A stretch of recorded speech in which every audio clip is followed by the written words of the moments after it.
Hello students, welcome back again to my YouTube channel Shashi Sharma PhD.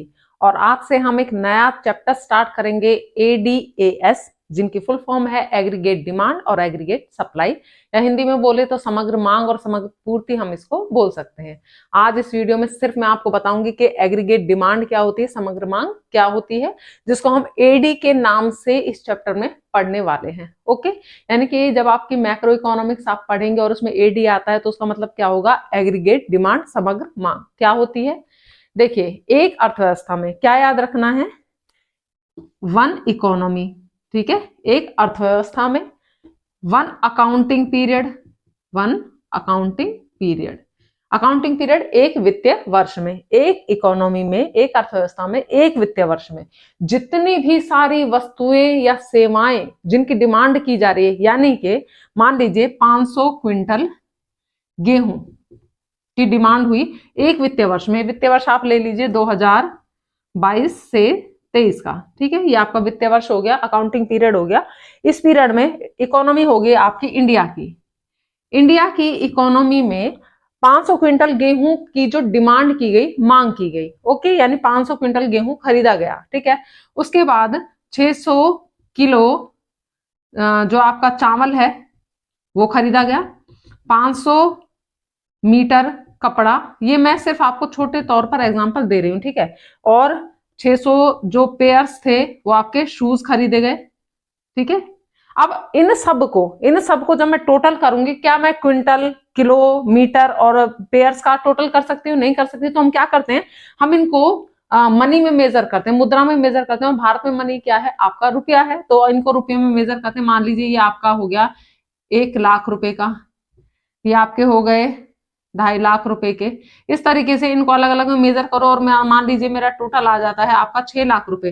तो हमारे India में accounting period 2022-23 में जो एग्रीगेट डिमांड होगी, समग्र मांग होगी, वो कितने की होगी? 6 लाख रुपए की एग्रीगेट डिमांड हुई। ओके, यानी कि अब इसको सिंपल में मैं समझूं तो क्या समझूंगी, एक इकोनॉमी में, एक वित्तीय वर्ष में, in an economy, in an accounting period, ठीक है, जितनी भी वस्तुओं और सेवाओं की मांग की जा रही है, गेहूं की, चावल की, कपड़े की, जूतों की, सॉक्स की, हेयर कलर की, या फिर एरोप्लेन में इधर से उधर बैठ के जाने की, या डॉक्टर सर्विसेज की, यानी वस्तुओं और सेवाएं सबकी जितने की मांग की जा रही है, उन सबको जब मैं टोटल कर दूं, उनका सम टोटल कर दूं, तो ये मेरा क्या आ जाएगा, ये मेरा एडी आ जाएगा, एग्रीगेट डिमांड मेरा आ जाएगा। आगे बात समझ में, वही लिखा हुआ है, इट इज, यानी एडी, एग्रीगेट डिमांड, समग्र मांग, is the sum total of demand.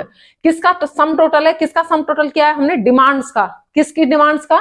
For all goods and services, जितनी भी वस्तु और सेवाओं की डिमांड की गई थी उन सबका मैंने क्या कर दिया है? टोटल कर दिया है। उन सबका क्या है? ये सम टोटल है, जितनी भी वस्तु और सेवाओं की मांग की गई थी इन एन इकोनॉमी, एक इकोनॉमी में, during the period of an accounting year. कौन से पीरियड में, कौन सी अवधि में, कौन सी अवधि के दौरान? एक अकाउंटिंग पीरियड, एक वित्तीय वर्ष के दौरान। ओके, यानी कि समग्र मांग एक अर्थव्यवस्था में जितनी भी वस्तुओं और सेवाओं की मांग की जाती है उन सबके सम टोटल है, उन सबका कुल योग है। कहां?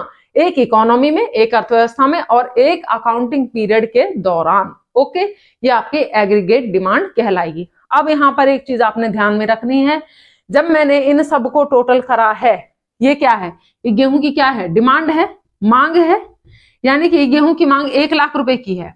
ये इसमें जब गेहूं की मांग 1 लाख रुपए की है, यानी 1 लाख रुपए का क्या हुआ होगा? खर्चा हुआ होगा ना। यानी मैं ये कह सकती हूँ कि जो गेहूं की मांग है वो बराबर गेहूं पर जो किया गया है टोटल एक्सपेंडिचर, उसके बराबर होगी। ओके, तो अगर मैं इन सबको ऐसे जोड़ दूं तो ये क्या आ जाएगा मेरा? एडी बराबर टोटल एक्सपेंडिचर के बराबर आएगा कि नहीं? कुल व्यय के बराबर आएगा कि नहीं? यानी कि जितने की डिमांड की गई है उतने का व्यय भी किया गया है, उतने का खर्चा भी किया गया है। तो जब हम एडी को मेजर करेंगे, जब हम एडी को मापेंगे, तो किस रूप में इसको मेजर करेंगे? टोटल एक्सपेंडिचर, कुल व्यय के रूप में हम इसको मेजर करेंगे। इसको मैं ब्रॉडली आपको आगे समझाऊंगी। अभी आप ये ध्यान रखिए, जब मैं कह रही हूं कि एग्रीगेट डिमांड और उसको कह रही हूं कि उसको मेजर करो, तो किस रूप में मापेंगे हम उसको? टोटल एक्सपेंडिचर, कुल व्यय के रूप में उसको मापेंगे। क्योंकि अगर मैंने 1 लाख रुपए की डिमांड की है तो यानी कि 1 लाख रुपए का मैंने खर्चा भी वहां पर किया होगा। Okay, so it is measured in term of total expenditure. इसे कुल व्यय के रूप में मापा जाता है on the goods and services, और वो कुल व्यय किस पर किया गया है? गुड्स और सर्विसेज पर, वस्तु और सेवाओं पर किया गया है। कहां पर? In the economy during an accounting period, एक वित्तीय वर्ष में और एक अर्थव्यवस्था में। ओके, ये आपका एग्रीगेट डिमांड है। नेक्स्ट वीडियो में मिलेंगे, बने रहिए साथ में। चैनल को सब्सक्राइब करें, वीडियो को लाइक करें और अपने फ्रेंड्स के साथ शेयर करें। तब तक के लिए बाय बाय।